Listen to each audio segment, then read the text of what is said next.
faarfattuu sirna moofaa. Addunyaan duuban deemtu of dura tarkaanfatti rakkoo kalee sorortee kan dabe qajeelchiti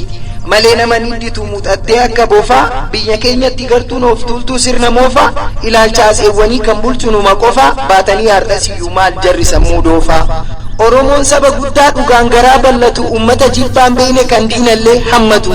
umaaf uumama kabajee kan waliin jiraatu gadatu ragaa keenya haaluun hin danda'amu wattuu aadaaf qabna tarsiimoo ida'amu tanaaf aarsaa bara dheeraatiin gaaf 4 kiiloo seenne kan hidhame gallakkifnee kan baqate galchine kabajaan haa jiraannu walitti daamne jennee hundumaaf dirree siyaasaa dhaaballifne jaalalaaf ifamaan jaarree biyya kufte deebifne sochiin faarfattoota kaleessaa akka wal nun dhabsiifne.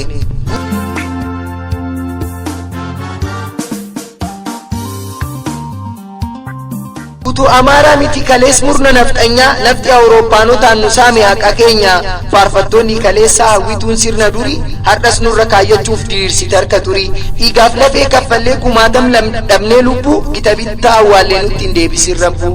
kan dhiiga nu obaase nu aannan obaasuu seenaaf qabnaaf malee hijaa dabarte dhiisu tolchinee isin beekna akka isin xaxxan shira dhugaama seensitanii hafuuftan oduu dhara seenaa namaa saammachuun muuxannoo bara dheeraa qabaachuu osoo beeknu haa bultu jennee garaa obsinaan kunoo hardhas jettan baalaa daraa.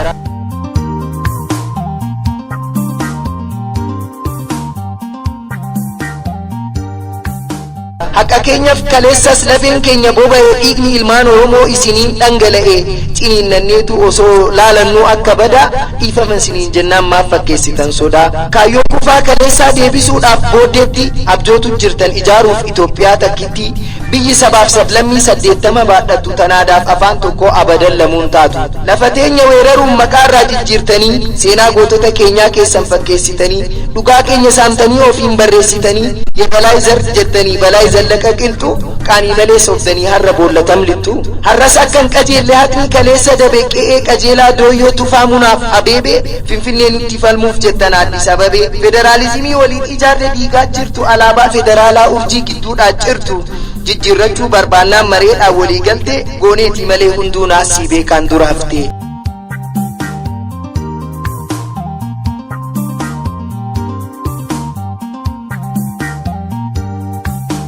Walkabajuun nuuf caalaa dhiisaa taakkalaa uumaa sirna gadaan nuuf kenne falaasama dhiifama badii akaakoosaaf Oromoon ilmarraa nyaatu gumaa seenaadhaaf ol kaa'ata of eeggannoon diniinee garaadhaan araaramaa akka lamuun deebine. Haa ida'amnu jennaan abbichuun ilma abbaa gadaa diddanii tuttuqxanii nu hooqaa jirtu madaa ijaarsa seeraan alaa tarkaanfii laga xaafoo sabummaa jijjiirtanii dhukkee yoo kaaftan lafoo hubannoo jennee usnaan nutti dhiittanii dachee naannoo keenya seentanii fudhachuuf koyyee faccee yaallaan isinittiifne nageenyi hunda caalee haa buqqa'u jettan siidaan harma muraa aannolee si'achiin gaadhiisaa daangaa keenyatti darbuu bishaan keenya dhugdanii yoo feetan biiraa garbuu kuduraa fi muduraa murtan foon sangaa coomaa osoo isin soorruu maaf nu fudhattu tooma.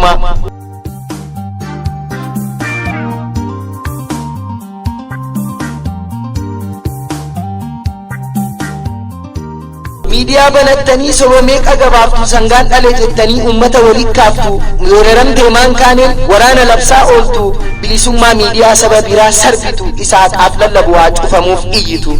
maqaa keenya xureessuuf amantaa daattanii manneen amantaa keessaa qawwee nu dhukaaftanii haqni waggaa 150 nuuf gallaan gubattanii finfinneetti irreecha kabajuu mormitanii maraataa keessanidhaa jettanii Iskindir Naggaa obsa nu fixachiisa dandeessan nurraa dhoorgaa dadhabdanitti dhiisaa muka itti cabsinee fageessinee awwaallaa akka lamuun deebine.